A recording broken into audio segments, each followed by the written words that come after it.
অধিকার কখনো কেউ নিজ থেকে দেয় না, অধিকার নিজেরটা নিজের আদায় করে নিতে হয়। এই যে যেমন দেখেন আমার মেয়েটা, মানে ও যেটা চাইবে ওটাই ও কেড়ে নেবে। সালামু আলাইকুম, ব্যাক টু মাই চ্যানেল। শুরু করছি আজকে নতুন একটি ব্লগ। আজকে ছোটোখাটোভাবে আমার বড় মেয়ের বার্থডের আয়োজন ছিল। অবশ্যই এটা ছিল 3 তারিখে জানুয়ারির, কিন্তু গ্রামের বাড়িতে গিয়েছিলাম লং টাইম থাকার কারণে বাসায় আসছি 2 তারিখে। 2 তারিখ সন্ধ্যাবেলায় আসার কারণ হচ্ছে আপনার কেকটা মেক করা হয়নি, কারণ হোমমেড কেক যেহেতু খেয়ে এখন মুখের রুচি পরিবর্তন হয়ে গিয়েছে। এখন বাইরে কেকগুলো আর খেতে ভালো লাগে না, খেতে খুব একটা কেমন যেন স্বাদটা একদম বাজে টাইপের লাগে। এটার জন্য একটু দেরিতে হলেও বাচ্চাদের আবদার, আম্মুকে কিন্তু কেক বানাতে হবে। এটার জন্য হচ্ছে এত লেট। 3 তারিখের বার্থডে 8 তারিখে হচ্ছে সেলিব্রেট করলাম। সেলিব্রেট না, আসলে বাচ্চাদের সব আশা আহ্লাদ শখ মা বাবারই তো পূরণ করতে হয়। একটা আবদার ছিল মেয়ের, এটার জন্য এই তো প্রথমে আমি একটা ভ্যানিলা ফ্লেভার একটা কেক বানিয়ে নিয়েছি। কেকটা বানিয়ে একটু ঠান্ডা করে নিয়ে তারপর হচ্ছে একটু স্লাইড করে নিয়েছি, 3টা স্লাইড করে নিয়েছি। প্রায় 1.5 পাউন্ডের মতো হবে কেকটা আমার। এই তো এখন স্লাইড করে নিয়ে কিছুটা ক্রিম দিচ্ছি, হুইপস ক্রিমটা দিয়ে তারপর হচ্ছে মিল্ক পাউডার, আমি মিল্ক সুগার সিরাপটা ইউজ না করে মিল্ক পাউডার সিরাপটা ইউজ করেছি। ওটা দিলে কিন্তু কেকের ফ্লেভারটা দারুণ আসে। এই তো আপনাদের সাথে কথা বলতে বলতে কিন্তু আমার প্রায় কিন্তু সেট করা হয়ে গিয়েছে।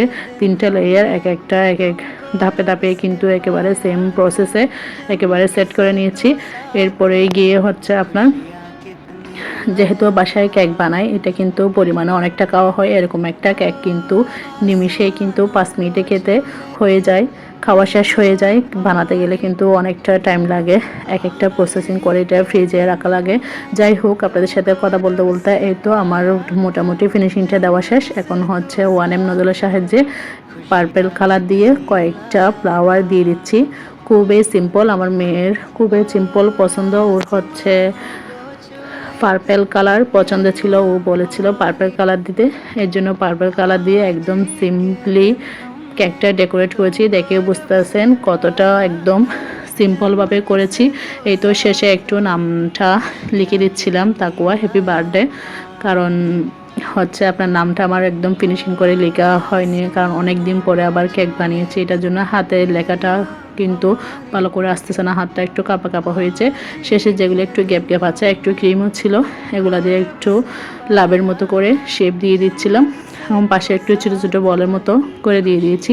এভাবে করে মোটামুটি সিম্পলভাবে কেকটা ডেকোরেট করেছি আজকের আয়োজনের জন্য।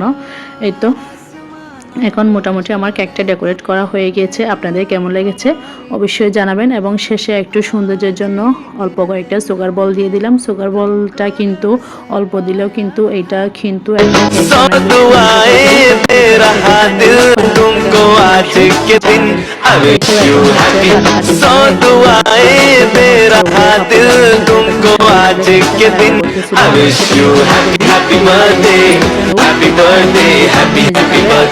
ও কাটতে দিবে না, ও যেটা চাই এটা অনেক বলাবলি পরে আপুকে একটু খাওয়াই দিল। ও বলতেছে আগে ও খাবে, এখন ও নিজে খাবে না, ও হচ্ছে নিজে নিয়ে নিজে কেটে খাবে। মানে কারো প্রতি ও ডিপেন্ডেন্ট না, ও নিজেই সেলফ ডিপেন্ডেন্ট।